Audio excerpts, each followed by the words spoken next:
Hola, buenas tardes. Hola, buenas tardes. Bienvenidos a todos a FEINDEF. A continuación, damos paso a la conferencia de los tres jefes de Estado Mayor.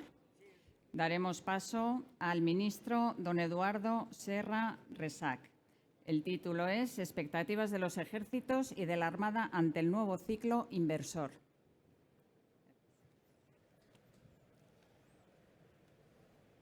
Vosotros vais a hablar, yo me voy a hablar sentado. ¿Vosotros vais a hablar sentados? Tú te levantarte, yo sentado. Tú también, ¿verdad? Sí. Yo también. Yo soy más de pie, pero... Tú eres más de pie, ¿verdad? Yo no sé qué he dicho de... El año pasado. Sí. Voy a levantarme. A vosotros no os han presentado, me toca presentaros.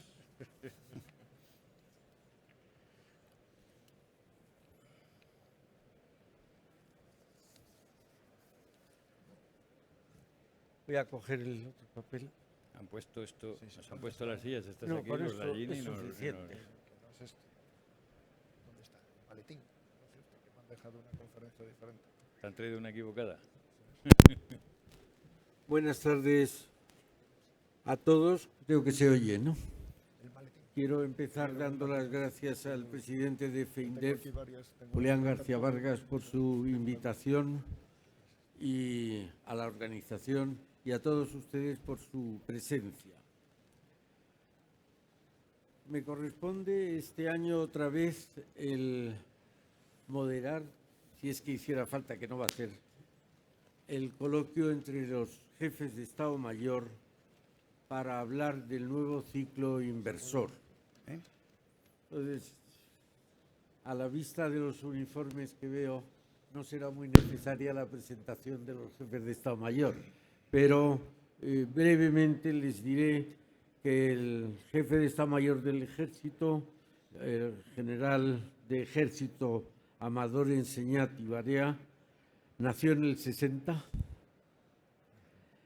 En el año 83 fue promovido al empleo de teniente de artillería, es diplomado de Estado Mayor con el número 1 de la promoción, ha realizado cursos avanzados de mando y Estado Mayor en el Reino Unido y el de Sistema de Dirección de Tiro y Dirección y Localización de Objetivos.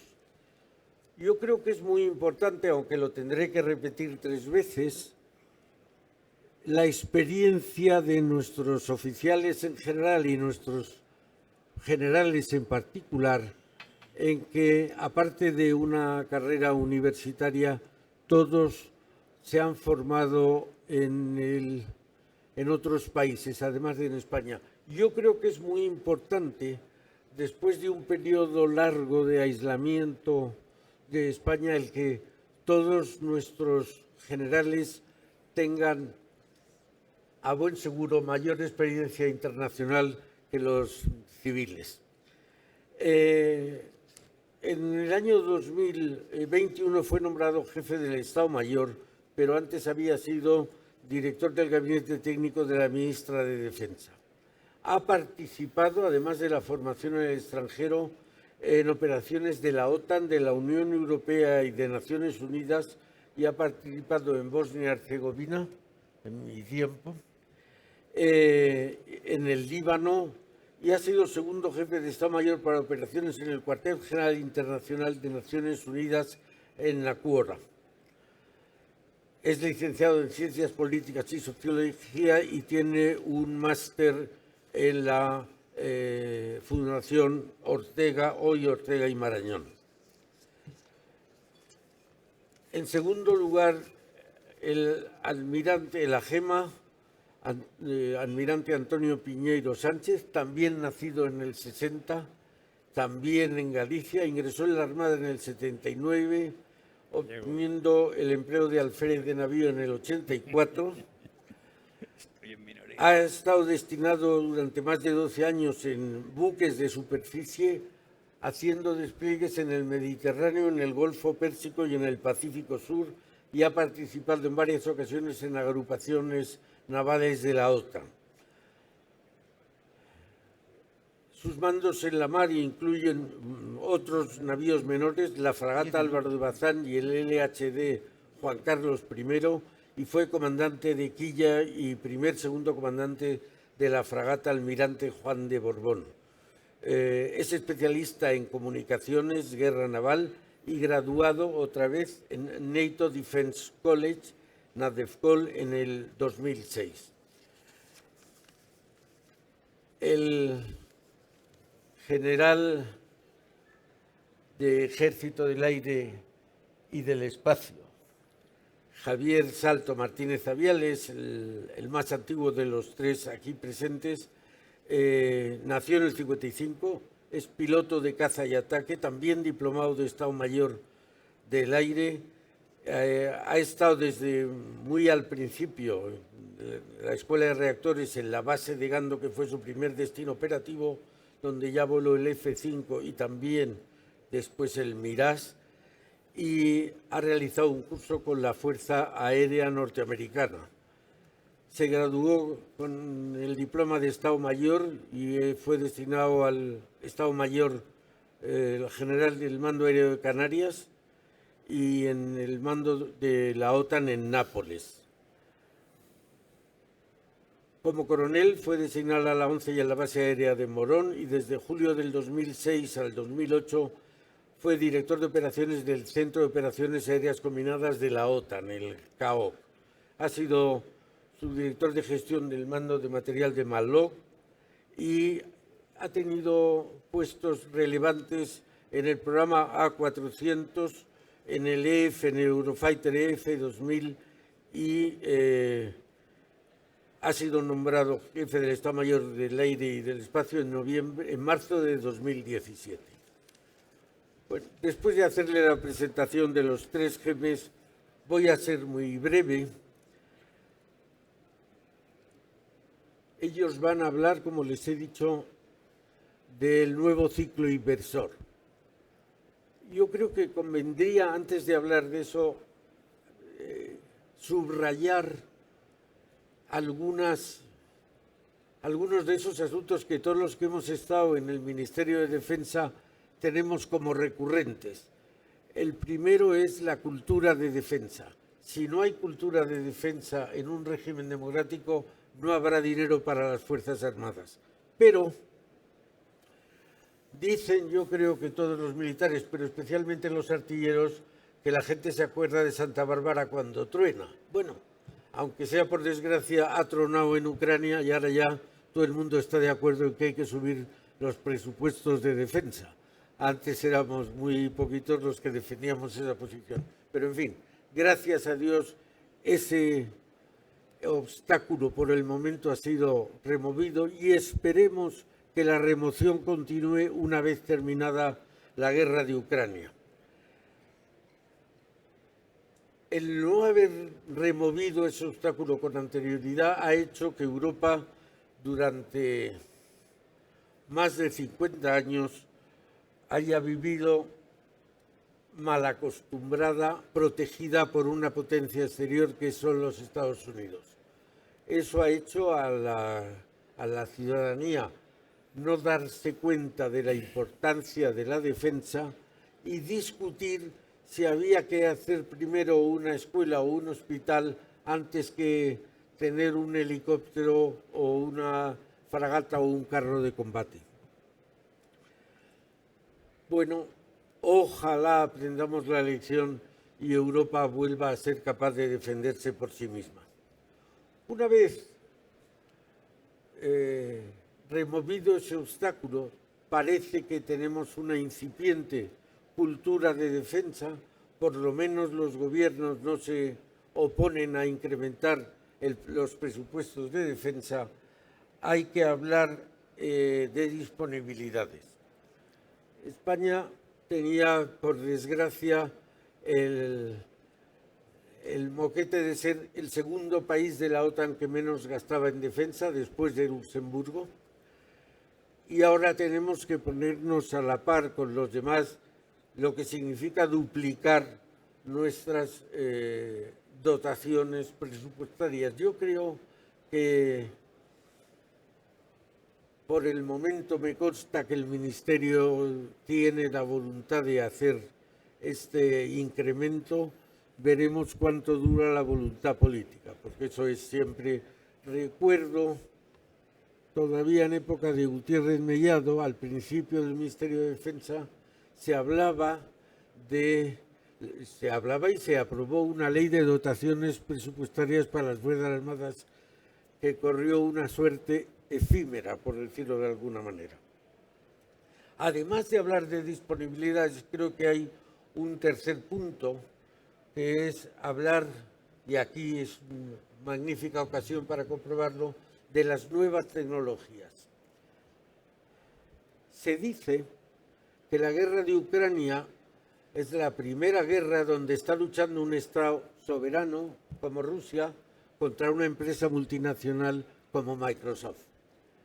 Yo creo que esto nos debería hacer reflexionar. Desde luego Microsoft le da información al Pentágono que la proporcionará a Ucrania. Pero sí es importante, y hace poco lo han dicho los responsables de Microsoft, que no estaban dispuestos a que Rusia interrumpiera sus comunicaciones. De manera que empezamos, yo creo que se abre una nueva página en las relaciones entre la industria y la defensa y la industria, donde pasa de ser un proveedor, la industria, a ser un, entre otras cosas, señalador de objetivos, indicador de dónde están las comunicaciones del adversario, del enemigo. Yo creo que, ya digo, abre una página nueva en la historia. Y me parece que estos tres presupuestos que les digo, la cultura, las disponibilidades y las tecnologías, no hay mejor ocasión que en una feria como esta para ver esa nueva relación entre la industria y la defensa. Yo creo que no acabaríamos mal la visita a esta feria si sacáramos la conclusión de que la defensa no es una elección alternativa con otras necesidades presupuestarias como la sanidad o la educación, sino que la subsistencia, como la medicina a nivel individual, es un presupuesto básico para poder emprender cualquier cosa, para poder gastar en cualquier otra finalidad. Y queda el ciclo inversor, pero eso lo dejo para los jefes de Estado Mayor. Muchas gracias.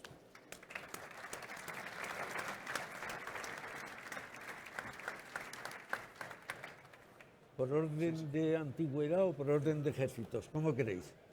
Empezar tú si quieres. De todas formas, ¿cuánto tiempo tenemos? Yo creo que cada uno 12 minutos por si luego queréis hablar. Lo que tú quieras. Si quieres empieza, me da igual. No, nada.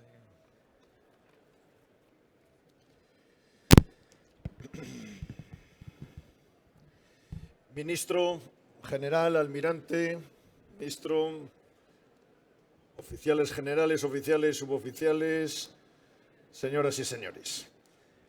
El nuevo ciclo inversor supone para el Ejército de Tierra estar más cerca de convertir sus sueños en realidad. En particular, tenemos ya diseñado el proyecto Ejército 2035, que dispone de 4 pilares. Uno, de alguna manera que ya lo teníamos marcado, la Fuerza 2035, una fuerza tecnológicamente avanzada, capaz de integrarse en organizaciones conjunto combinadas para operar en multidominio y que esté adiestrada para cumplir cualquier misión en todo el espectro. En particular las más exigentes, combate de alta intensidad con presencia de la población civil y en zonas urbanizadas. Esto ya lo pensó mi antecesor 2 años antes de que comenzase la guerra de Ucrania. No es una cuestión solo de materiales, sino también de organización y doctrina. Y la novedad es que lo vamos a extender desde la brigada experimental también a todos los apoyos de combate, apoyos logísticos al combate, porque es un proyecto integral de la fuerza. La segunda, la base logística del Ejército de Tierra en Córdoba, que llevará el nombre de mi predecesor, que consiste en que el apoyo a la fuerza esté al mismo nivel que la fuerza. Convertir una necesidad con 13 instalaciones obsoletas distribuidas por todo el territorio nacional, concentrar 12 ellas en un lugar en Córdoba, donde aparte de obtener ahorros en personal, material, infraestructura, transporte y tiempo, tendremos la oportunidad de aplicar todas las tecnologías emergentes y disruptivas, convertir la logística de alto nivel en una logística 4.0 y cambiar el sistema de la logística de ser reactiva a ser predictiva. Es un proyecto que obviamente el liderazgo del Gobierno de la Nación, pero que interviene a la Junta de Andalucía, el Ayuntamiento, con gran implicación de los empresarios y de la universidad. El tercer pilar de este esfuerzo es la transformación digital. Nosotros, como órgano de la Administración General del Estado, tenemos que llevar la Administración General del Estado, tenemos que llevar la transformación digital. Pero como ejército lo tenemos que llevar al campo de batalla para agilizar el ciclo de la decisión y lograr la superioridad de la información frente al adversario. Necesitamos, evidentemente, nuevos medios tecnológicos. Necesitamos una organización, una vez hayamos desarrollado los procesos de funcionamiento, pero también es necesario, probablemente lo más importante, un cambio de mentalidad. Pues no se trata de hacer lo mismo con mejores medios, sino hacerlo de forma diferente porque tenemos otros medios. Y el cuarto, un nuevo modelo de liderazgo fundamental para el Ejército de Tierra, ya que nuestros hombres y mujeres tendrán que operar en frentes discontinuos, a grandes distancias, solventando multitud de situaciones donde es imposible llevar a cabo el mando positivo. Y la solución que se dé a esas situaciones puede tener un efecto estratégico. Por eso le hemos llamado, como en muchos otros países, el mando orientado a la misión, que por una parte se da más iniciativa a los subordinados, pero otra parte hace que los subordinados correspondan con una mayor responsabilidad en la asunción de su misión. Tenemos que explicar y asumir la misión que tenemos encomendada. Necesitamos una unidad de doctrina y una comunidad de valores. Los valores, que son una exigencia, no son suficientes. Tenemos que completar esos valores con el conocimiento y la gestión del talento. ¿Qué hacer con este incremento presupuestario de nuevo ciclo inversor? Primero, el sostenimiento, es decir, obtener la mayor disponibilidad operativa, sacar el máximo partido de lo que tenemos.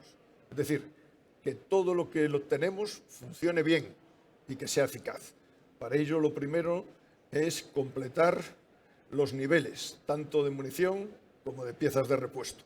Lo segundo, completar las capacidades, rellenar, reforzar, equilibrar.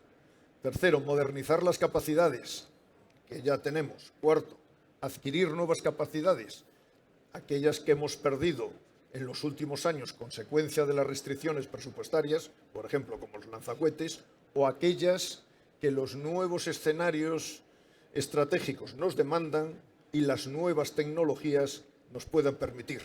Y por último, personal en cantidad y calidad adecuada para afrontar los nuevos desafíos.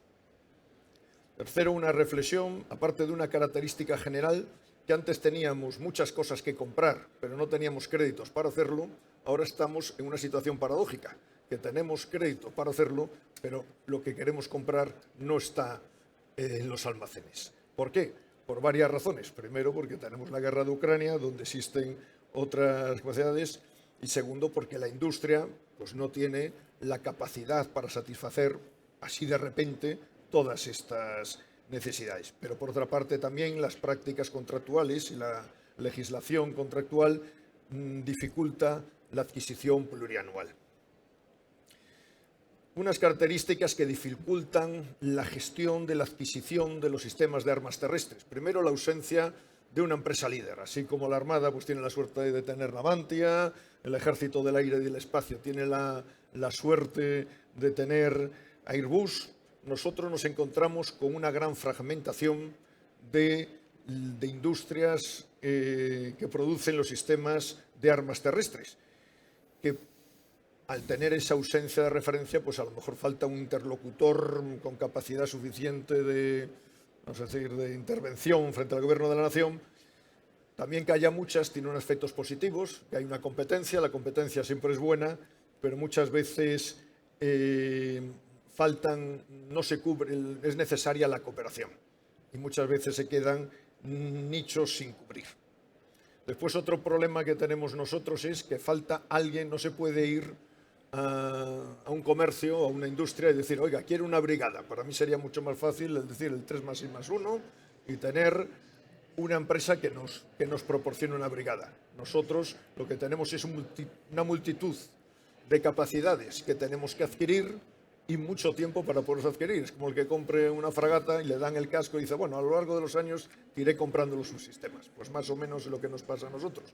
Quiere decir esto que dentro de las brigadas tenemos muchas capacidades de diferente nivel tecnológico y normalmente la capacidad de la brigada no es la media de los conjuntos o subconjuntos, sino normalmente es la del menor.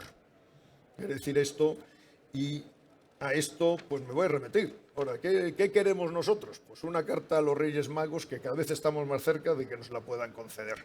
Tengo que ir por funciones tácticas, ¿eh?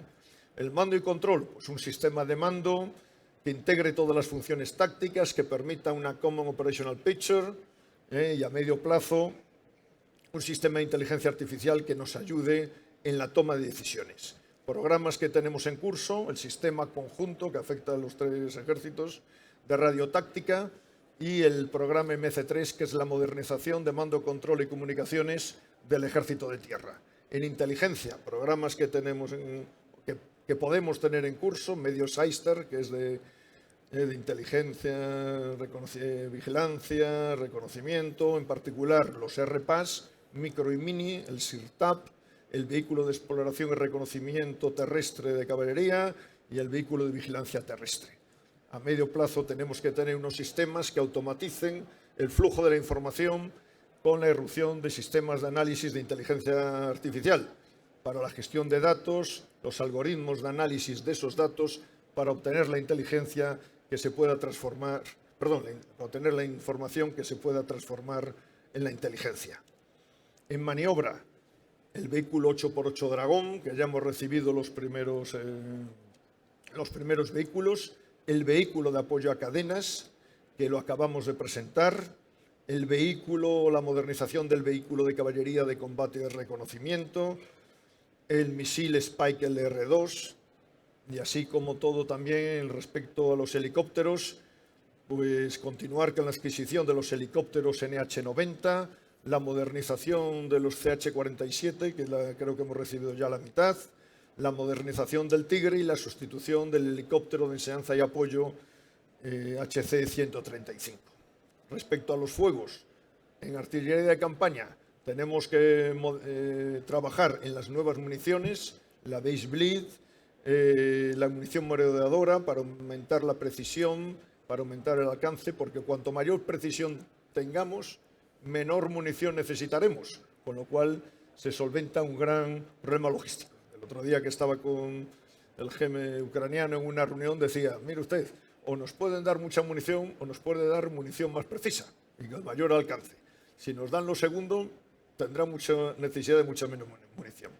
Pero también tenemos que trabajar con los nuevos materiales, el sistema de lanzacohetes de alta movilidad es fundamental, nueva artillería de campaña autopropulsada, tanto en rueda como en cadenas, y el mortero embarcado al que se refirió la Secretaría de Estado. Respecto a la artillería antiaérea, que siempre decimos, aparte de la defensa del territorio nacional integrado con el sistema de defensa aérea del Ejército del Aire y del Espacio, la modernización del Patriot, que como saben lo tenemos desplegado en la frontera de Turquía con Siria, la modernización del sistema, o la sustitución del sistema Hawk, la modernización del NASAMS, la modernización del Mistral 3 que lo tenemos, la modernización de los puestos o los centros de operaciones de artillería antiaérea, con respeto en protección, los vehículos de reconocimiento NBQ, los laboratorios desplegables NBQ, sistemas de descontaminación, guerra electrónica, EOD, contra UAS y también la ciberseguridad, porque no solo necesitamos la ciberseguridad en los despachos, sino también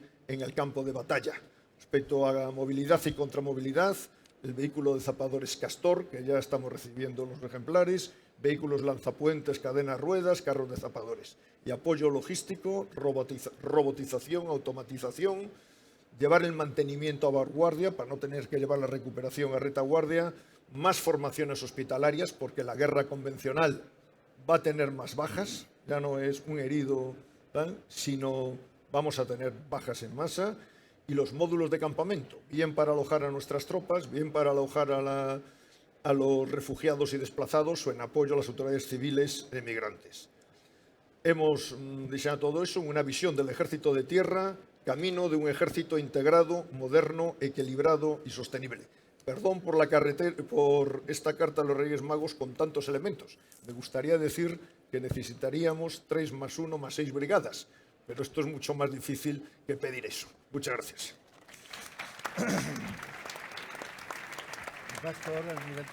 Sí, ¿no? Me parece que sí. Empiezo ya. Bueno, con tu permiso, generales, queridos amigos todos, que veo aquí muchas caras conocidas en este encuentro. Lo primero que tengo que hacer es, no podría ser menos, felicitar a los organizadores de la feria de FEINDEF por este crecimiento, tercera feria, tercer año o tercera edición que se hace creciendo. Ver este ambiente, esta cantidad de stands, desde luego que anima mucho a considerar la defensa como algo que es capital y que es primordial no solamente para las Fuerzas Armadas, sino para España como país. Y además me va a permitir exponer algo tan desafiante como son las expectativas de este ciclo inversor.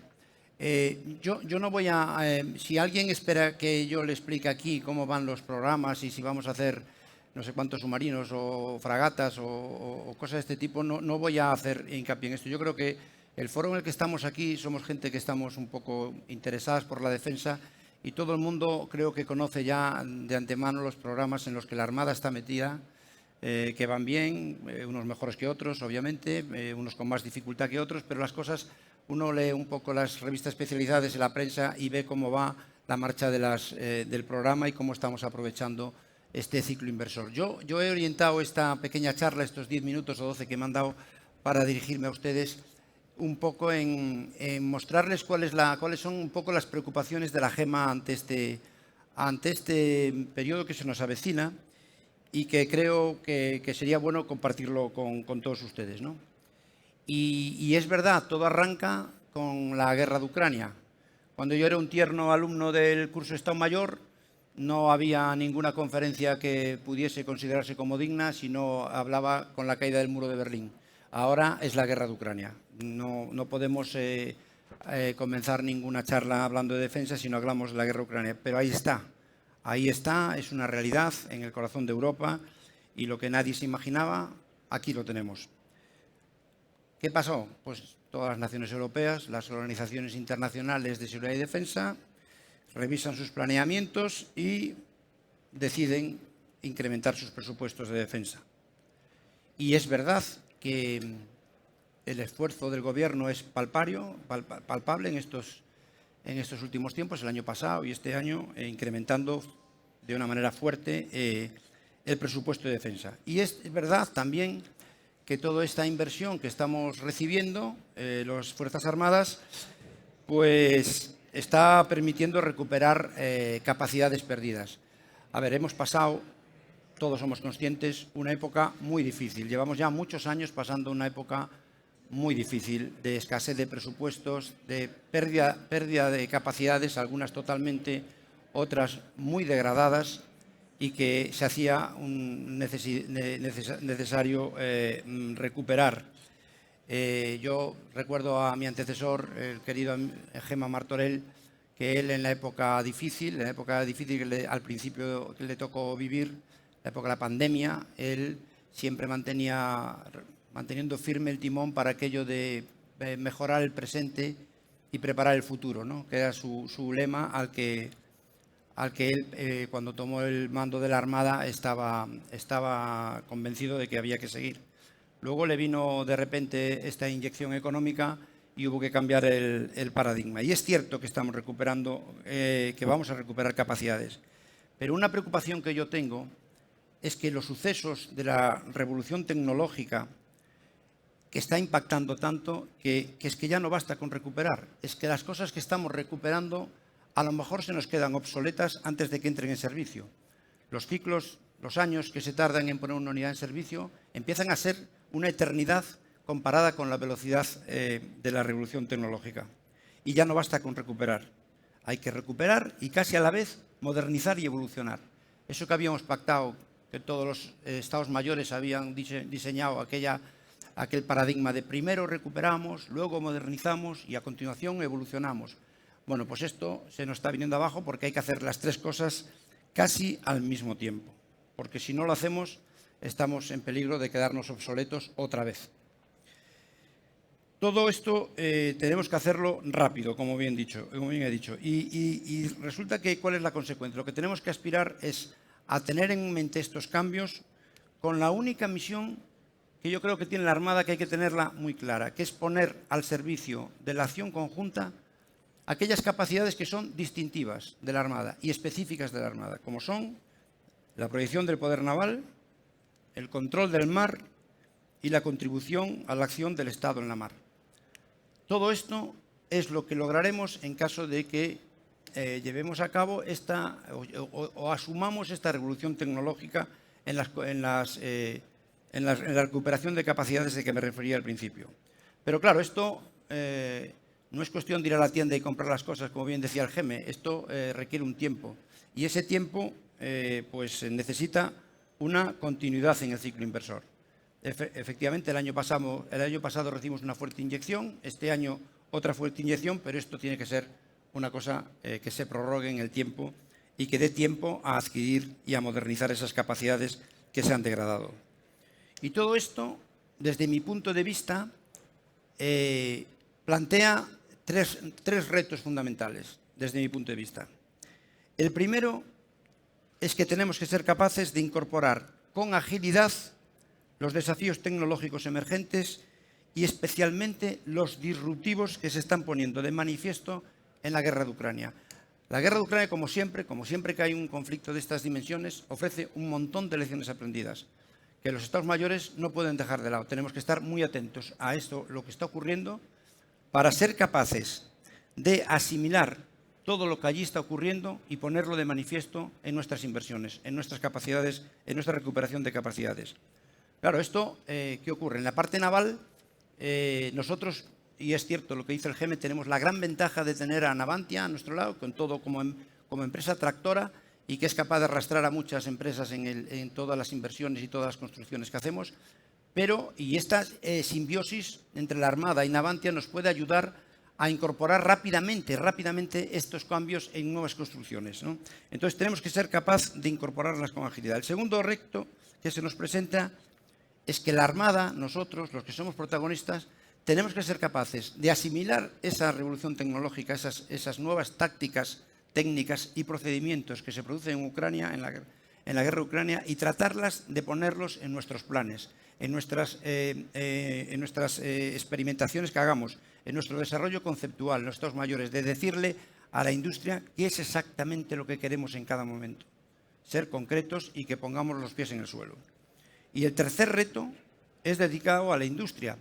La industria que sea capaz de crecer de forma progresiva y sostenible, de tal forma que no se produzca un poco lo que se está produciendo ahora. Efectivamente, la industria está dimensionada para lo que está dimensionada, igual que nosotros estamos dimensionados para gastar lo que estamos dimensionados. Si ahora nos cae una lluvia de presupuesto, quizás no seamos capaces de gastarlo o de gastarlo con eficacia. Y la industria a lo mejor no es capaz de asumir esas peticiones que le pueden llegar y que está dimensionada para lo que está dimensionada. Por lo tanto, tenemos que ser capaces de que la industria también crezca y se ponga al día y que sea capaz de asumir estos picos de necesidad como la que estamos sufriendo en el momento actual. El exceso o demanda pone de manifiesto la necesidad de potenciar la capacidad y la autonomía industrial en Europa y en España.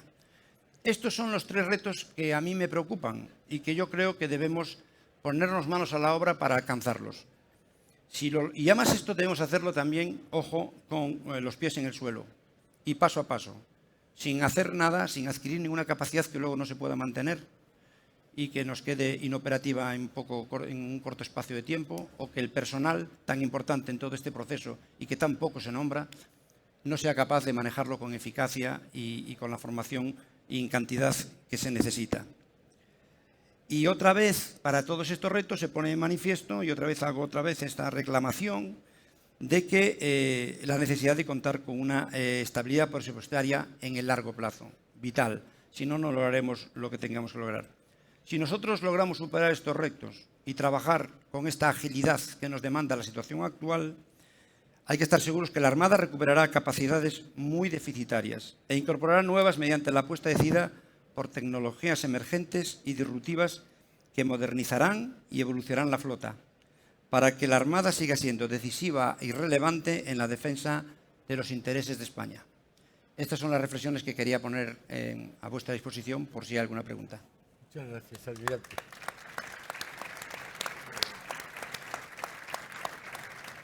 General, tiene la palabra el Ejército del Aire y del Espacio.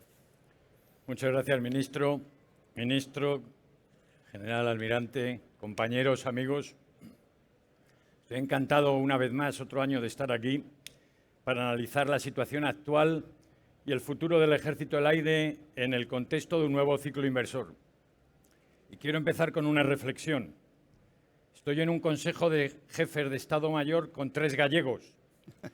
Y eso no quiere decir que para un madrileño del Atleti no sea fácil entenderse con ellos. Nos coordinamos, nos apoyamos y, como veréis en mis palabras, tenemos las mismas prioridades, cada una adaptadas a su ejército o dicho de una forma o de otra. Hablamos de un nuevo ciclo inversor que, aunque para algunos lo hablen como tal y se haya iniciado con los presupuestos de defensa del año 2023, para el Ejército del Aire no es un nuevo ciclo inversor, sino que es una continuación del ciclo iniciado hace algo más de 2 años, cuando se cambió la tendencia de llevar más de 10 años sin invertir en defensa. Un ciclo inversor que ahora sí responde a la necesidad de que el Ejército del Aire continúe siendo una fuerza aeroespacial del siglo XXI y pueda cumplir de manera eficaz las múltiples y crecientes misiones que el Ejército del Aire y del Espacio tiene asignadas para la defensa y seguridad de España.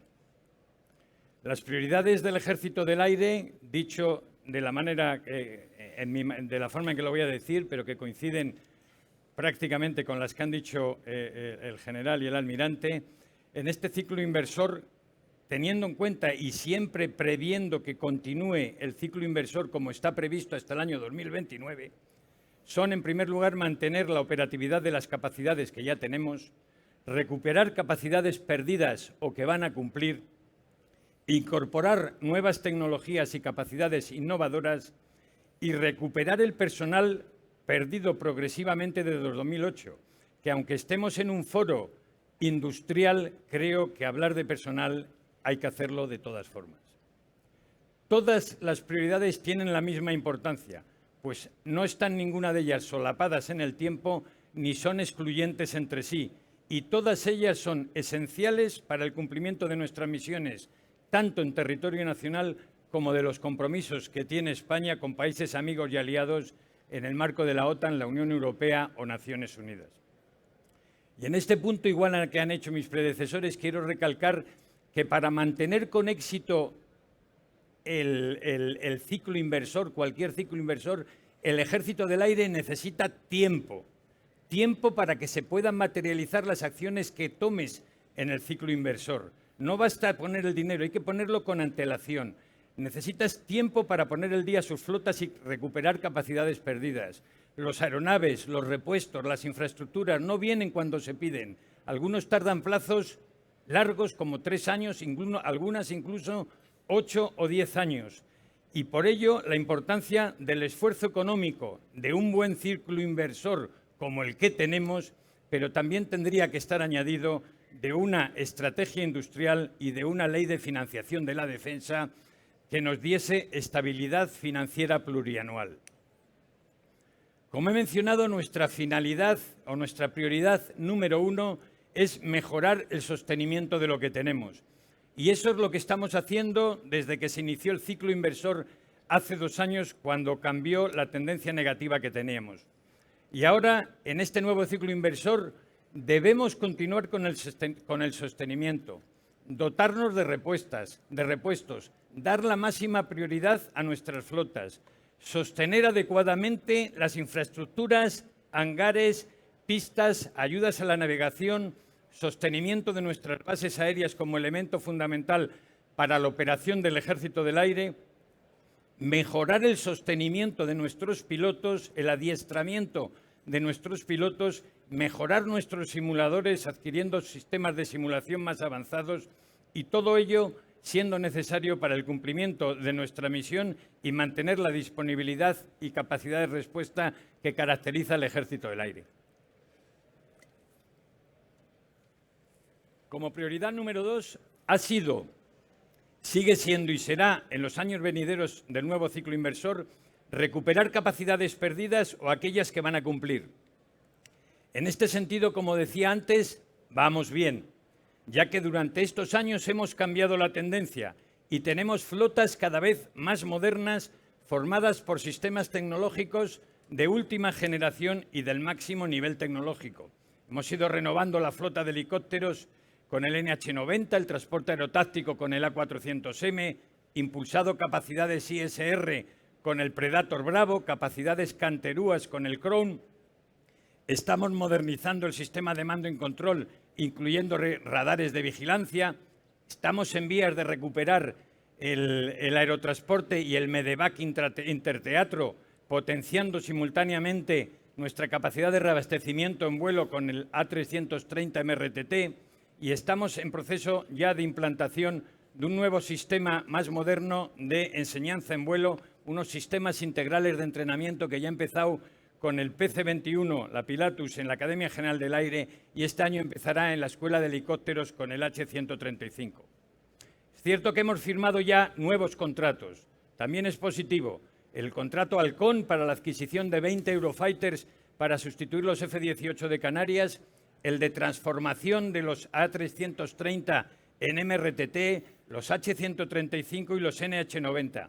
Pero estas firmas de contrato no suponen un punto final de estos contratos para el Ejército del Aire. En el Ejército del Aire, tras las firmas de los contratos, por cierto, firmados tras largos procesos de planeamiento y definición de los requisitos con gran antelación, debemos seguir trabajando con la industria aeroespacial nacional durante los siguientes ciclos inversores para que lo contratado llegue en fecha con las capacidades contratadas y que necesitamos y, como bien decía el almirante, con los upgrades necesarios acorde con la evolución de la tecnología, pues si no, cuando lleguen estarían obsoletos. En este ciclo, este año, también es urgente la firma del contrato para los nuevos aviones de patrulla marítima, capacidad que se ha perdido con la baja del P3 y que, cuando se firme el contrato, como decía antes, tardarán en recibirse alrededor de 50 meses. Así como la renovación de la flota de vigilancia marítima Delta IV, que se encuentra ya con poca vida disponible con el 295. Interesa firmarlos cuanto antes porque, como digo, tardarán tiempo en llegar. Pendiente en este ciclo y también con una prioridad muy alta es la firma del contrato para relevar los F-18 de la península en Torrejón y Zaragoza. En una primera fase con 25 Eurofighter, el contrato Halcón II, que, como digo, esperemos se materialice antes de acabar el año porque, a pesar de ello, no se entregarían hasta en la próxima década. Otra renovación necesaria son los aviones apagafuegos, lo que llevamos mucho tiempo coordinando con el Ministerio de Transición Ecológica y con la mediación de la Secretaría de Estado, creemos que lo vamos a poder firmar antes de finalizar el año. Y a corto y medio plazo también tenemos pendiente la renovación de la flota VIP, tanto de helicópteros como aviones, y estamos trabajando en el sustituto de los aviones F-5 de la Escuela de Caza y Ataque. Como tercera prioridad para el ciclo inversor, aunque como he dicho no menos importante que las anteriores y fieles al espíritu tradicionalmente innovador de la aviación, que siempre ha tenido un alto componente tecnológico, tenemos los programas multinacionales de próxima generación que nos preparan para los escenarios multidominio de las próximas décadas, como son el Next Generation Weapon System con Francia y Alemania, el Eurodrone con Francia, Alemania y Italia y el FMTC con Francia, Alemania y Suecia. Estos proyectos son proyectos en los que la industria nacional está plenamente involucrada como consecuencia y como reflejo de las sinergias y el constante apoyo del Ejército del Aire a nuestra industria nacional, que impulsa inversiones en el tejido industrial del país, favorece el I+D+I de todas nuestras empresas y aporta puestos de trabajo, progreso y bienestar al conjunto de España. Y es que debemos siempre recordar que la industria aeroespacial militar es un motor de la actividad económica que representa en España alrededor del 80% de la industria de defensa. Y todo ello sin olvidar el espacio, donde estamos poniendo toda la carne en el asador en una estrategia a largo plazo para impulsar las capacidades de vigilancia que ya poseemos y una estructura orgánica dedicada con el recientemente creado Mando del Espacio que proporcionará a la estructura operativa y al Ministerio de Defensa las capacidades espaciales que necesitamos para el futuro. Y he dejado para el final nuestra prioridad principal, prioridad de este ciclo inversor, aunque todas las prioridades, como he dicho, son importantes, y que no es otra que recuperar el personal perdido desde 2008, alrededor de 5.000 personas en el Ejército del Aire. Personal que el Ejército del Aire no solo necesita para el cumplimiento de sus misiones, que también, sino para que además misiones que no paran de aumentar, como en los ámbitos espacial y ciberespacial, los UAVs, los escenarios más complejos, las capacidades más avanzadas, pero además de para el cumplimiento de las misiones, lo necesitamos para el seguimiento y la ejecución de los contratos de todo lo que se adquiera en el ciclo inversor. El personal es nuestro personal más valioso, nuestro recurso más valioso, pero su carencia, nuestra principal preocupación. Y sin personal no podemos ejecutar contratos, no podremos utilizar las nuevas capacidades y no podremos cumplir nuestra misión. En resumen, en el Ejército del Aire somos desde 2020, lo hemos sido toda la vida, pero somos desde 2020 muy optimistas y tenemos mucha ilusión en el nuevo ciclo inversor, esperando se mantenga en los años venideros la tendencia actual y los datos económicos que se manejan actualmente y que se reponga la falta de personal existente. Si esto es así, creemos desde el Ejército del Aire que con este ciclo y venideros se estarían dando los pasos adecuados para que el Ejército del Aire siga siendo la fuerza aeroespacial del siglo XXI que España necesita y se merece. Muchas gracias.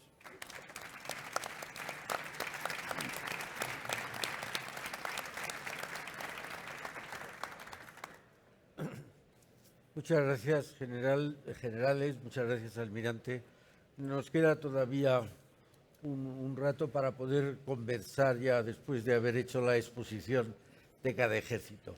Y con ese ánimo, mitad de estímulo, mitad de provocación, os diría lo siguiente.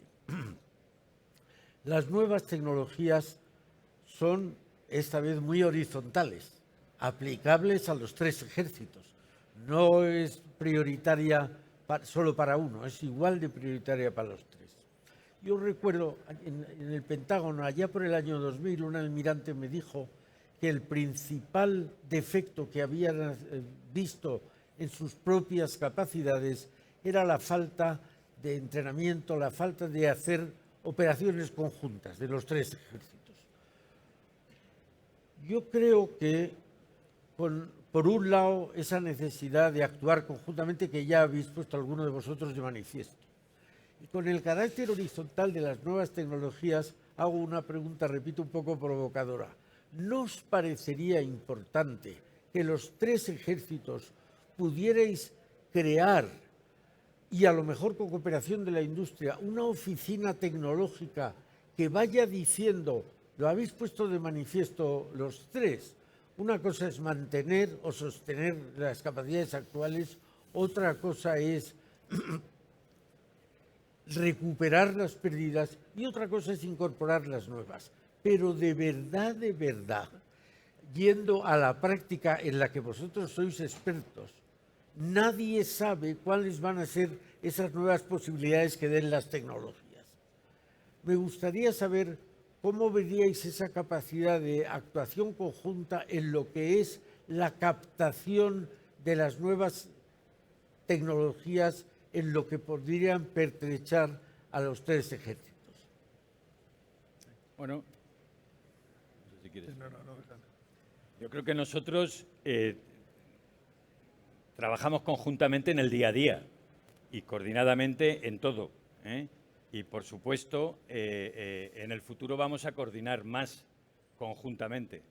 Yo creo que las oficinas conjuntas ya las tenemos para aquellos programas que tenemos conjuntos, y funcionan perfectamente. Yo creo que lo que nos hace falta es tiempo para pensar, ¿eh? Bueno. Hoy en día nos dedicamos el día a día, todo es urgente, todo es deprisa, pero nadie piensa. Mandas un mensaje y ya, o te mandan mandas un mail y ya te dicen, te mandan y dicen, ¿cómo no has contestado que he visto que lo has abierto? Digo, joder, déjame que tenga tiempo para pensar y para ver qué te quiero contestar, ¿no? Hace falta tiempo para pensar y para eso necesitas tener medios y recursos para poder pensar y poder dedicar en lo que viene el día de mañana y lo que vendrá, ¿no? Pero, por supuesto, que la oficina tecnológica, bueno, ya las tenemos y ya tenemos dentro de la Secretaría de Estado esas oficinas tecnológicas que funcionan conjuntamente y que tal, y bueno, habrá que potenciarlas acorde con las nuevas necesidades. Ahora entre nosotros estamos potenciando que los tres ejércitos llevamos distintas capacidades de nuevos grupos de nuevas tecnologías del grupo HIC en el Ejército del Aire, el BACSI, etcétera, y estamos ya coordinando con la propia DIGAN el coordinar para aquellas áreas en las que tenemos puntos en común en no trabajar independientemente, ¿no? O sea que yo creo que es así y que es como será en el futuro, además. Yo, de alguna manera, ratificar las palabras del general Salto. Evidentemente se puede mejorar, pero sí que tenemos por lo menos los tres que estamos aquí, obviamente dirigidos por el GEMAT, esa voluntad de que esto no es un juego de suma cero, o sea, esto es un juego de suma variable y que si todos cooperamos al final será bueno para los tres y para las Fuerzas Armadas en su conjunto. La otra cuestión, algo ya tenemos, aparte de las oficinas que dice, la verdad, tenemos el Instituto Nacional de Técnica Aeroespacial y no es que me haya pasado al Ejército del Aire y del Espacio, sino que a pesar de su nombre, eso incluye, se unieron todas las capacidades de investigación y desarrollo de sistemas terrestres, de sistemas navales, de sistemas aeroespaciales. Entonces, y ya muchos de ellos, lo que decía el anterior director general del INTA, ya se habla, ya no quería dividirlo entre los tres, digamos, ambientes, sino hacer campus, porque todos estos cambios tecnológicos, esa investigación, ese desarrollo, hay que abordarlo de manera conjunta, porque como dicen, los mismos desarrollos tecnológicos vale para todos los sistemas de armas, con independencia del ambiente en que ellos tengan que trabajar. A mí me gustaría también desde el ámbito provocador que estamos hablando aquí, para no estar romper una lanza un poco diferente. Es cierto que nosotros, por la historia reciente, hemos sido tres ejércitos y la Armada que hemos avanzado solos, sin que nos importara mucho lo que hacía el de al lado, y hemos ido incluso hasta compitiendo, incluso hasta peleándonos porque competencia es mía o qué competencia es suya, o hay que ver estos que se meten en mi mundo, estos que se meten en el otro. Yo creo que ese periodo está superado, afortunadamente, ¿no? Estamos en unas Fuerzas Armadas modernas y ese tema lo tenemos más que superado. Pero nos queda como en el recuerdo, como que tenemos una penitencia, que es que tenemos que uniformarlo todo. Y ojito, uniformar hasta donde hay que uniformar, porque los ámbitos de actuación son tan diferentes que a lo mejor no todo se puede uniformar. Es decir, es cierto que un suelo uniforme de tecnologías que son comunes a los tres ejércitos, pero luego los ámbitos de actuación son tan diferentes que el exceso de uniformidad puede llevar a un ejército a que no le valgan o se haga desde el Ministerio de Defensa o desde el EMAD un esfuerzo inversor creyendo que esto es común para todos y luego algún ejército pues puede quedarse descolgado en cierta capacidad porque ese suelo común a lo mejor no está desarrollado y no le vale en su ámbito. O sea que una vez superada este periodo de autarquía entre los ejércitos, ya creemos que somos mayores y hay que racionalizar esa uniformidad. O sea, cada uno en su ámbito de actuación tiene que explotar las capacidades como lo considere más oportuno para una cosa que no es otra, que es ofrecer al GEMAD la mejor herramienta para la acción conjunta. Eso es lo que yo quería exponer. Me alegro, yo creo que estáis los tres en la misma línea. Otro asunto relacionado, cuando a finales del siglo pasado íbamos para hacer nuevas adquisiciones de sistemas de armas, intentábamos aprovechar que además de cubrir la necesidad militar y de hacer buen uso de las capacidades financieras, poder aprovechar la ocasión para aumentar el nivel tecnológico de la industria española. Creo que así como en la segunda mitad del siglo XX, Europa y Estados Unidos estaban más o menos a la par en nivel tecnológico, me parece que los americanos han cogido una ventaja increíble. Antes se creaba una industria en Estados Unidos y otra parecida en Europa, en Alemania o en Inglaterra. Ahora me parece que es atroz la superioridad que tienen los americanos sobre los europeos en cuanto a capacidades tecnológicas. Si vemos las industrias de mayor capacidad tecnológica del mundo, bueno, pues de las 10 primeras hay 8 americanas y 2 chinas. Entonces, ¿qué pensáis los ejércitos de aprovechar, si no la adquisición pura y simple de armas, esos programas de cooperación con otros países para aprovechar, como digo, la ocasión para incrementar el nivel tecnológico de nuestra industria? Y en relación con ello, una segunda parte que sería, los tres habéis hablado, y a mí me emociona, de España y de las necesidades de España, pero habéis hablado un poco de Europa. ¿No creéis que en este siglo XXI, en materia de defensa, no de tecnología, en materia puramente militar, o hablamos de capacidades europeas o no podremos hacer nada cuando tenemos los colosos geográficos, económicos que tenemos a nuestro lado?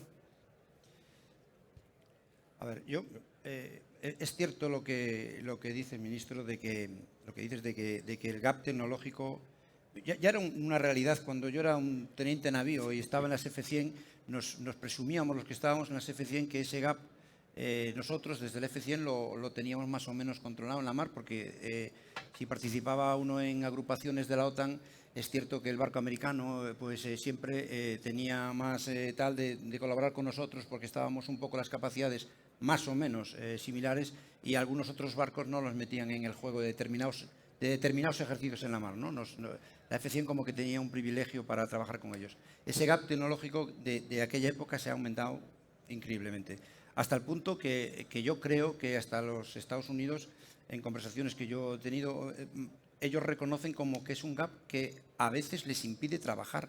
Empezamos a ser más una rémora que una ayuda para trabajar en cosas comunes, en materias comunes. Eso es cierto que es así, y para superar ese gap tecnológico tenemos que recurrir a Europa. Los países por separado nunca podremos llegar a esos niveles, y Europa es la que tiene que coger el timón y llevarnos a reducir, por lo menos en la medida de lo posible, ese gap tecnológico. Y bueno, muy modestamente, muy despacio, porque la realidad de Europa así lo indica, la soberanía de los Estados, cada uno es muy celoso todavía de su propia soberanía para ponerlo al servicio europeo todavía. Pero bueno, hay proyectos que empiezan a ver la luz, ¿no? El proyecto de las corbetas estas entre varios países europeos en el ámbito marítimo, yo creo que es una realidad, ¿no? Donde varios países se ponen de acuerdo para crear un modelo de una plataforma que sea de uso más o menos común, con responder a los intereses de varios a la vez, y bueno, pues es una posibilidad de un poco de unir las capacidades de muchos países en tecnología en una plataforma. Es un ejemplo muy modesto, porque efectivamente los Estados Unidos hoy en día pues tienen, y lo que tú hablabas de las 10 primeras empresas, eso es una realidad, y Europa pues no estamos todavía a la altura. Eso hay que echarle tiempo y hay que iniciar el proceso, y a lo mejor nuestros nietos están en una Europa mucho más próxima para reducir ese gap que no solamente es malo para nosotros, sino también para ellos, porque ellos tampoco quieren verse solo en operaciones. Ellos quieren ver más banderas cuando ellos actúan por ahí fuera, y no les vale con una bandera sola, claro. Bien. Bueno, es evidente el escenario que intenté trazar sobre la fragmentación de la industria de defensa en España, pues ocurre prácticamente en todos los países europeos. Si hay una fragmentación a nivel nacional, pues imagínense en toda Europa.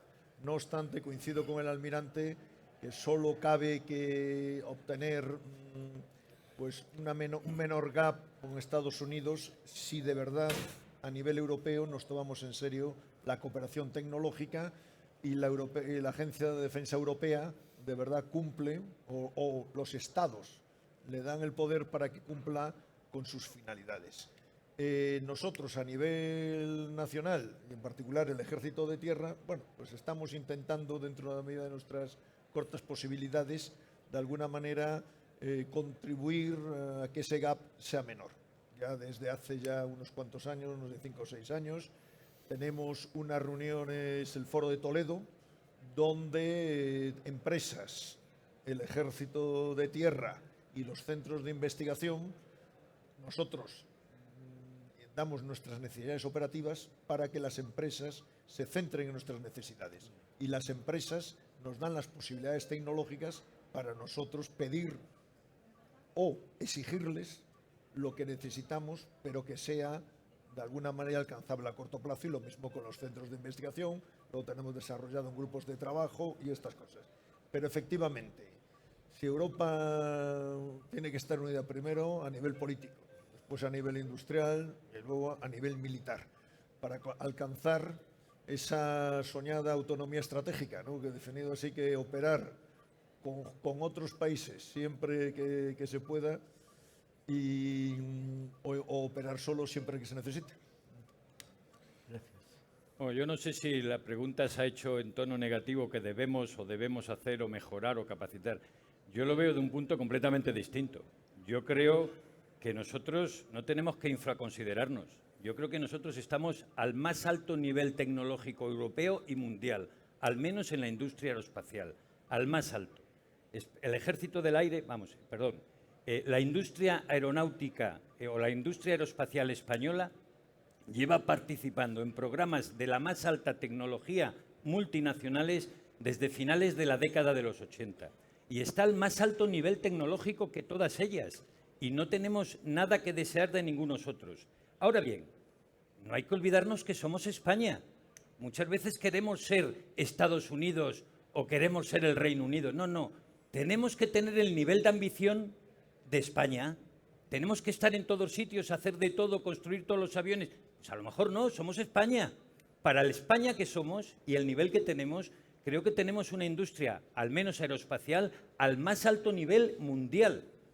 Y es responsabilidad nuestra, del Gobierno, apoyando a la industria, de conseguir que ese Workshare y ese Corsair venga, acorde con el Corsair, venga acorde, el Workshare, acorde con lo que nosotros pagamos y el nivel de ambición que tiene España, en cantidad y sobre todo en calidad. Y creo que vamos por el buen camino. Yo particularmente estoy tremendamente orgulloso de nuestra industria a nivel aeroespacial en todos los niveles y en todos los temas. Somos uno de los pocos países que podemos construir un avión de arriba abajo. Somos uno de los pocos países que ya estamos en camino de construir un motor entero.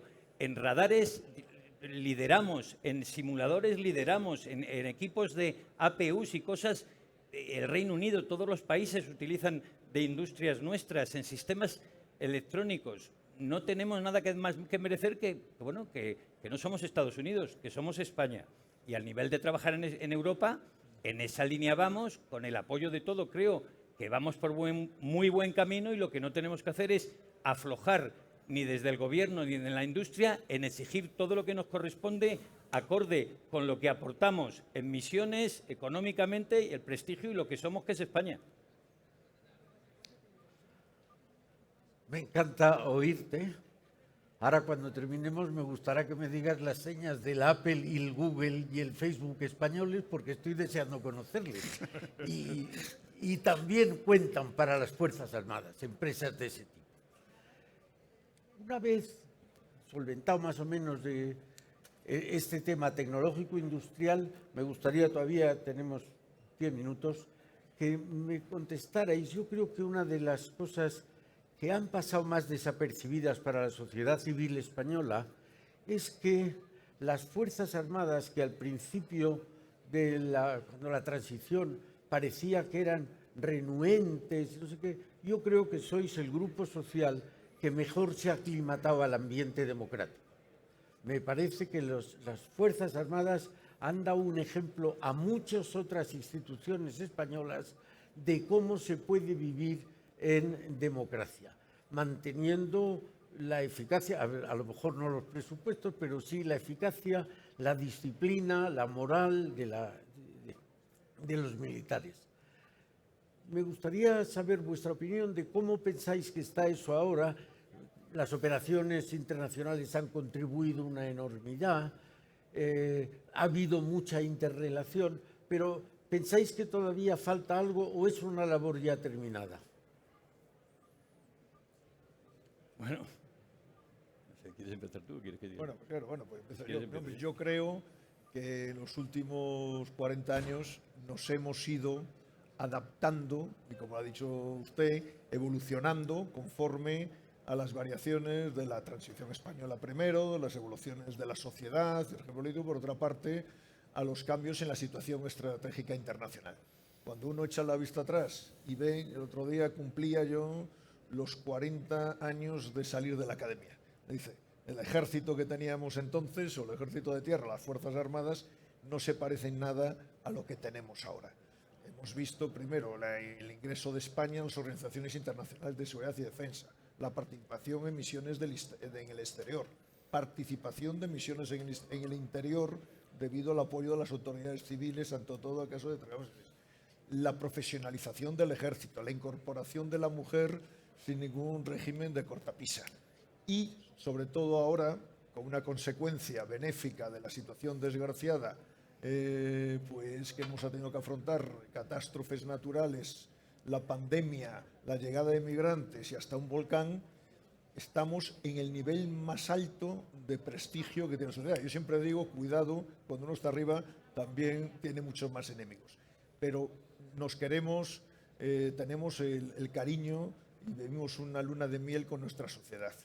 Yo siempre digo que, y además ahora con este ciclo inversor, yo siempre el año pasado, no sé si se acordará, ministro, que yo dije, seguimos teniendo esa paradoja de que somos la institución más reconocida, pero cuando uno dice, bueno, ¿quieren incrementar los presupuestos de defensa? No. Bueno, pues entonces a lo mejor no nos quieren tanto. Ahora parece que también nos quieren en eso. Quizás a lo mejor porque la necesidad obliga, pero creo que evidentemente la adaptación y la transformación que los tres ejércitos o los dos ejércitos y la Armada hemos hecho ha sido extraordinaria, que seguimos teniendo que hacer, porque efectivamente la sociedad internacional y la sociedad nacional continuarán evolucionando y nosotros lo tendremos que hacer. Pero ya tenemos mucha práctica en hacerlo y seguro que lo haremos bien. General. Bueno, yo creo que nosotros en las Fuerzas Armadas tenemos los básicos, los tenemos muy claros. Puede ser que en las Fuerzas Armadas haya quien entre por profesión, y es lo normal, porque con 17 años la gente no tiene vocación. Y puede ser que muchos hayan entrado por profesión, o hayamos entrado por profesión. Pero lo que sí que es cierto es que todos los que estamos aquí, y muchos más, si seguimos en las Fuerzas Armadas, lo estamos por vocación. Y esa vocación es la que trasladamos a la gente que viene debajo. Yo soy bastante crítico cuando alguien me dice hay que llevar las Fuerzas Armadas a la sociedad. Es una aberración. Si las Fuerzas Armadas estamos formadas por gente de la sociedad, ¿cómo voy a llevar a la sociedad lo que ya somos nosotros? La cultura de defensa. ¿Qué más cultura de defensa que nuestro hacer diariamente en hacer la acción del Estado y en defender y en proporcionar seguridad y dar bienestar a las Fuerzas Armadas? La cultura de defensa hay que darla en los colegios, que la lleven a los colegios, que es donde tienen que dar cultura de defensa. Nosotros estamos formados por gente de la sociedad y además somos una... Las Fuerzas Armadas, nuestra gente, que es gente de la sociedad, pues también comete errores, porque somos lo que ha cambiado es la calle, es la sociedad, que la sociedad no tiene esos valores mínimos que debería tener hoy en día y que nosotros tenemos y mantenemos y cultivamos en las Fuerzas Armadas, ¿no? Y entonces eso es lo que tenemos que hacer y eso es lo que tenemos que perdurar. Pero nosotros todos lo hacemos en el día a día con nosotros y lo intentamos hacer en la sociedad.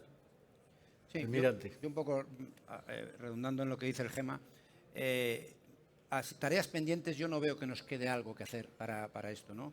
Pero lo que sí tenemos que hacer es continuar en esa enseñanza en valores que es lo que nos ha puesto donde estamos. El aprecio que yo creo que tenemos de la sociedad está basada en eso, en que somos un colectivo, una institución en la que estamos fuertemente educada en valores. Y ahí es donde tenemos que seguir.